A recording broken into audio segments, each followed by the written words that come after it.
आपने सदर को लाइफ टाइम जो है इम्यूनिटी दे दी है। ये कौन से मुल्क में कहाँ पे होता है? जुडिशरी को आजाद किया जाए, उनको इंडिपेंडेंट किया जाए। ये 70 साल की हमारी जूरिस्प्रूडेंस को आपने एक झटके में खिड़की से अगर आप बाहर फेंक रहे हैं तो क्या वो इंसाफ की बात है? वहां पर आप लेकर आ रहे हैं अपने पसंद के प्रेसिडेंट और प्राइम मिनिस्टर, अपने पसंद के चुनाए हुए जजेस को लेकर आएंगे। आप कह रहे हैं कि जी चीफ जस्टिस ऑफ पाकिस्तान का रहेगा जब तक टेन्योर में, इनकम्बेंट चीफ है। क्यों रहेगा? फिर वो भी हटा दें। इस्लाम में अगर लाइफ टाइम इम्यूनिटी है तो 100 बिस्मिल्लाह आप ले आए, लाइफ टाइम इम्यूनिटी का क्लॉज प्रेसिडेंट साहब को आप दे दें।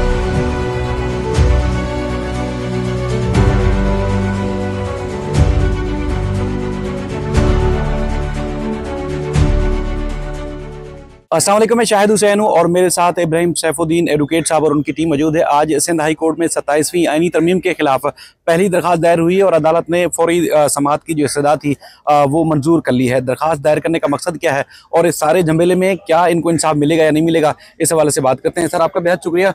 सूरत हाल ये है कि पूरे पाकिस्तान की अदालतों में भूचाल सा है, जजेस भी परेशान हैं, कई तो ऐसे हैं जो बोल भी नहीं पा रहे, इजहार भी नहीं कर पा रहे। इसी बीचों बीच आपने दरखास्त दायर की है कि जो 27वीं आईनी तरमीम है उसको कलअदम करार दिया जाए और वो लगेगी सिंध हाई कोर्ट के आईनी बेंच के सामने।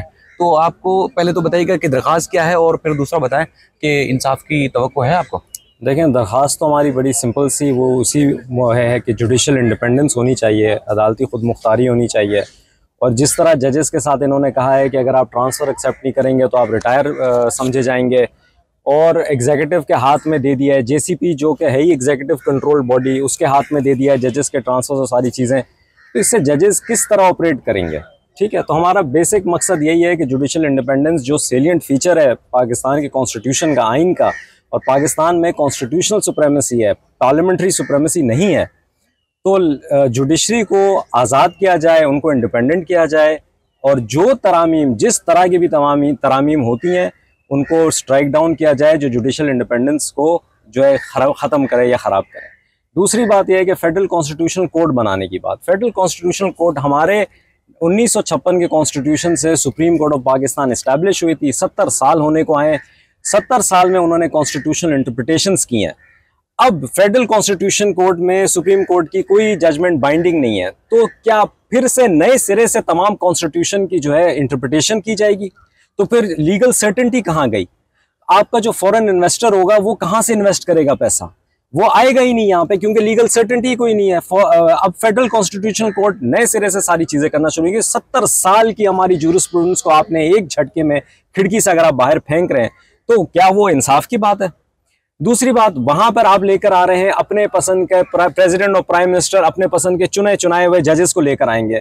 कौन एतमाद करेगा? बाहर के फॉरेन इन्वेस्टर्स कैसे एतमाद करेंगे जब बायलैटरल इन्वेस्टमेंट ट्रीटीज होती हैं, जब वो आर्बिट्रेशन के बजाय अगर कोर्ट्स में जाना शुरू कर दें, इन्फोर्समेंट में जाना शुरू कर दें, कहां से ये इन्फोर्स करेंगे? तो उनको कैसे यकीन आएगा कि ये आईनी अदालतें जो हैं ये इन्फोर्स करेंगी कॉन्स्टिट्यूशन को, हमारे हक में भी ये इंटरप्रेट कर सकती हैं? कभी किसी को एतमाद नहीं होगा। सुप्रीम कोर्ट का स्टेटस आपने गिरा के सुप्रीम कोर्ट ऑफ पाकिस्तान को गिरा के सुप्रीम कोर्ट कर दिया, लेकिन आप कह रहे हैं कि जी चीफ जस्टिस ऑफ पाकिस्तान का रहेगा जब तक टेन्योर में, इनकम्बेंट चीफ है। क्यों रहेगा? फिर वो भी हटा दें, या किसी के कहने पे या किसी के प्रेशर पे या किसी की धमकी पे आपने उसको रखा हुआ है। देखें, ये तमाम चीजें नहीं, आपने सदर को लाइफ टाइम जो है इम्यूनिटी दे दी है। ये कौन से मुल्क में कहाँ पे होता है? हमारा आइन कहता है कि तमाम अमेंडमेंट्स या तमाम कॉन्स्टिट्यूशन, तमाम कवानीन ये हमेशा इंजंक्शंस ऑफ इस्लाम के ही मुवाफिक होंगी। तो इस्लाम में अगर लाइफ टाइम इम्यूनिटी है तो 100 बिस्मिल्लाह आप ले आए, लाइफ टाइम इम्यूनिटी का क्लॉज प्रेसिडेंट साहब को आप दे दें। लेकिन जब इस्लाम में ही ये कॉन्सेप्ट नहीं है, जब खुलफा खुद आंसरेबल होते थे, वो जवाब देते थे जब उनसे सवाल किया जाता था, तो फिर ये कॉन्सेप्ट कहाँ से आया? ये कौन से इस्लाम से ये कॉन्सेप्ट लाइफ टाइम इम्यूनिटी का है?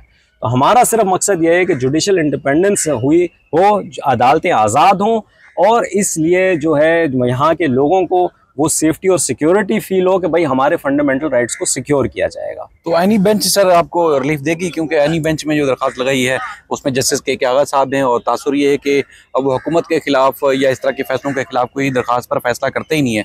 देखिए, इसमें सबसे पहले तो बहुत इंटरेस्टिंग सी बात मैं आपको ये बताऊँ कि वाहिद हमारा सिंध था जहाँ पे कॉन्स्टिट्यूशनल बेंच जब बनी थी तो उसमें एक कॉन्सेप्ट आया था रेगुलर बेंच और कॉन्स्टिट्यूशनल बेंच का, और इसमें जो है यहाँ पे जो डिक्लेरेशन के थे वो जाते थे रेगुलर बेंच के सामने।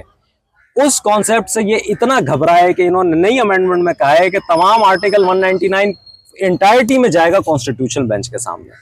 अब मुझे नहीं समझ में आता है कि ये क्यों इतना घबरा रहे हैं जो रेगुलर बेंच के जजेस हैं।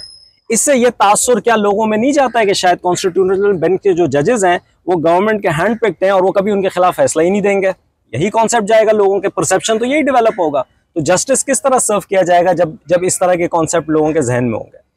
दूसरी बात है कि क्या हमें इंसाफ मिलेगा। जी 26वीं आईनी तरमीम भी हमने यहाँ पे फाइल की थी, सुप्रीम कोर्ट में भी फाइल हुई नहीं है, लेकिन उसका नतीजा अभी तक नहीं निकला। साल होने को आया, साल से ऊपर हो गया है, कोई नतीजा नहीं निकला। सुप्रीम कोर्ट में भी हियरिंग हुई, फुल कोर्ट की हियरिंग, बस वो अब मुलतवी हो गई है, समझ लें कि एडजर्न सिनेडाई हुई हुई है। और यहाँ पर भी सिंध हाई कोर्ट में भी वो हियरिंग नहीं चल रही है। तो इंसाफ होगा या नहीं होगा ये अल्लाह की ज़ात सबसे बेहतर जानती है। हमें सिर्फ इतना पता है कि हमें इस मुआशरे का हिस्सा होते हुए हमें जंग लड़नी है। अब वो तारीख का हिस्सा बनेगा कि हम तो लड़े थे और हम सामने लेकर आए थे, तो कौन हक के लिए किसने फैसला दिया और किसने अपने ज़ाती मफादात की वजह से फैसला दिया। सर, आप अदलिया की आज़ादी की बात करें, जैसे अतर मिन्नल्ला साहब ने चीफ जस्टिस पाकिस्तान को खत लिखा था जिसमें जो साबिक वज़ीर आज़म की जो जुडिशल किलिंग हो उसके वाले से उन्होंने खुद तस्लीम किया कि उसमें भी अदलिया जिम्मेदार थी। उसके बाद वज़ीर आज़म को घर भेजना हो या मौजूदा सदर पाकिस्तान से लेके वज़ीर आला पंजाब तक जिन जिन के खिलाफ कार्रवाइयाँ हुई उसमें कहीं ना कहीं अदलिया इस्तेमाल हुई। तो फिर कौन सी आप आज़ाद अदलिया की बात करें जिसको आप मज़ीद आज़ाद करवाना चाहते हैं? देखें, अदलिया जहाँ पे इस्तेमाल होती है या अगर हुई है इस्तेमाल, जैसे अतर मिन्नल्ला साहब ने भी कहा है, जजमेंट भी आया है, देखिए वहाँ वो इंसान का इनफरादी ज़मीर होता है, ठीक है। वो ज़मीर उसका अगर नहीं जागा और वो कोई गलत काम कर रहा है वो एक अलग मामला है, लेकिन अगर उससे ज़बरदस्ती गलत कराया जा रहा है तो ये बिल्कुल ही दूसरा मामला है। जहाँ आप फोर्स्ड रिटायरमेंट का कॉन्सेप्ट लेकर आओगे कि अगर मेरी बात नहीं मानी तुम रिटायर हो जाओगे, तो अब ज़बरदस्ती उनसे करवाया जा रहा है। तो ये दोनों अलग कॉन्सेप्ट्स हैं। वहाँ उनका ज़मीर ख़राब था, यहाँ पे उनसे ज़बरदस्ती करवाया जा रहा है। तो सर, एक जो 27वीं आनी तरमीम में ये भी है कि जजेस के ट्रांसफ़र, और जो जज उस ट्रांसफ़र को नहीं मानेगा वो रिटायर तस्वर होगा। तो इससे जो मुराल है अभी हालिया जजेस का, चूँकि मुलाकातें भी होती होंगी, वो क्या है? जजेस इस मूड में है कि अपने काम को जारी रखें या फिर घर जाए? देखें, ये आपका बड़ा ही इम्पोर्टेंट सवाल है और बेसिकली ये जजेस का मूड डिपेंड करेगा उनके अपने वो जब ज़ाती मफादात को देखें, क्या उनका रहना ज़रूरी है। कोई जज ये भी समझ के रुक सकता है कि चलो जो भी हालात हैं जिस तरह भी है, मैं जितना इंसाफ कर सकता हूँ कम से कम उतना तो करूँ, हो सकता है उसमें वो जज रुक जाए। कोई जज हो सकता है बोल सकता है कि अदलिया को इन्होंने तबाह कर दिया है, तो ऐसे ख़राब इंस्टीट्यूशन के साथ मैं क्यों अपनी मुनासबत रखूँ। तो ये भी हो सकता है। कोई ये भी शायद हो सकता है कि उसकी बात ना मानी हो, इस वजह से वो इस्तीफ़ा दे रहा है।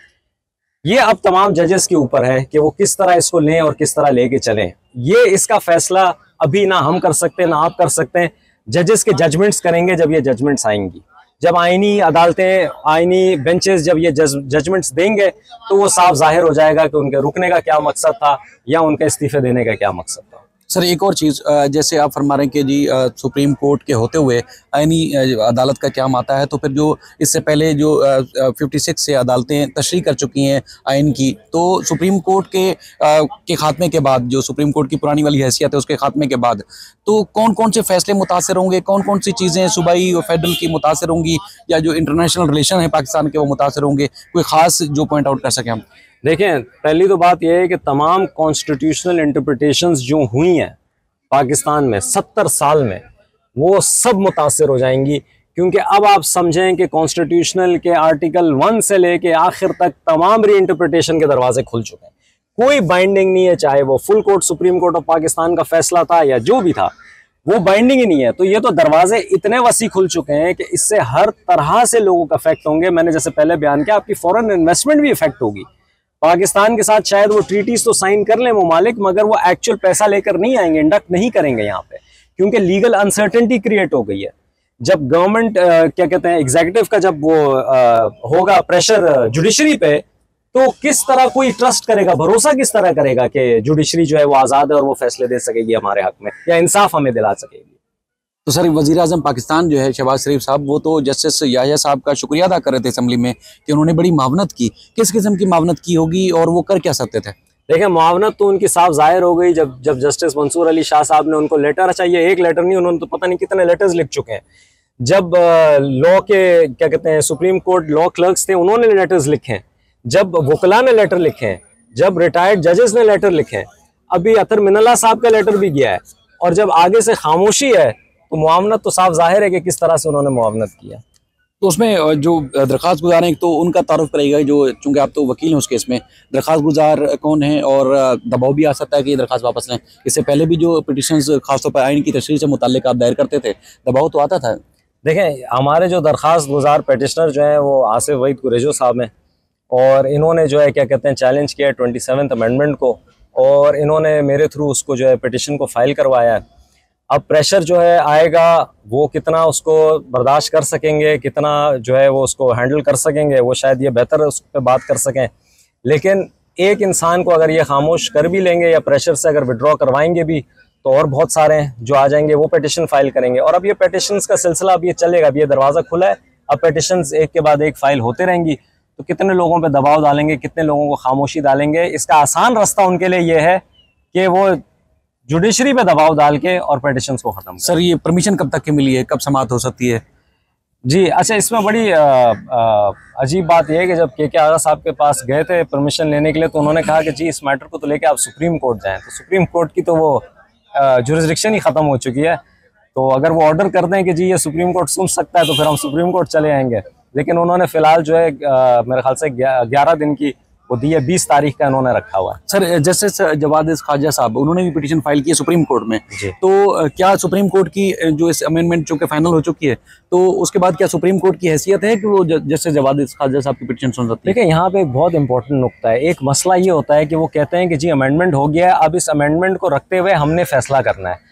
आप पहली बात है, ये concept in it self flawed है। एक चीज़ को जो आप चैलेंज करो, जिसका वजूद में वो आई ही किसी चीज़ की वजह से, जिसको चैलेंज किया जा रहा है, तो वो कैसे फैसला करेगा? मैं अपने हक में फैसला करूंगा? ये तो हो नहीं सकता। तो सुप्रीम कोर्ट को भले अगर आइन ने कहा है कि वो कॉन्स्टिट्यूशनल केस नहीं सुन सकती और ये फेडरल कॉन्स्टिट्यूशनल कोर्ट का वो इख्तियार है, सुप्रीम कोर्ट ही इस पे फैसला करना चाहिए। उसको जुरिस्डिक्शन लेनी चाहिए अपनी, जो उसको आउस्ट किया गया है उसको वापस जुरिस्डिक्शन लेनी चाहिए। क्योंकि फेडरल कॉन्स्टिट्यूशनल कोर्ट जो कोर्ट बनी है, जिस अमेंडमेंट के थ्रू बनी है, वो जजेस जिस अमेंडमेंट के थ्रू आए हैं, उन्हीं को चैलेंज किया जा रहा है। तो वो कैसे कहेंगे कि जी हम गलत हैं और ये नहीं होना चाहिए और हमें वापस आप भेज दें? वो तो सवाल ही पैदा नहीं होता है इस चीज़ का। ठीक है। इब्राहिम सैफुद्दीन साहब ने 26 यानी तरमीम के खिलाफ, और साबिक वज़ीर आज़म शाहिद खाकान अब्बासी साहब ने और दीगर ने सिंध हाई कोर्ट में दायर की थी, वो भी पेंडिंग है। और सुप्रीम कोर्ट में भी जो 26 यानी तरमीम के खिलाफ दरखास्तें ज़ेर समाअत हैं, वो तकरीबन 1 साल गुजर जाने के बावजूद उन पर भी फैसला नहीं हो सका। नई दरखास्त आज दायर हुई है सिंध हाई कोर्ट में, और जस्टिस जवाद ख्वाजा साहब ने सुप्रीम कोर्ट में दरखास्त दायर की है। अब देखते हैं कि उस पर मज़ीद क्या फैसले आते हैं।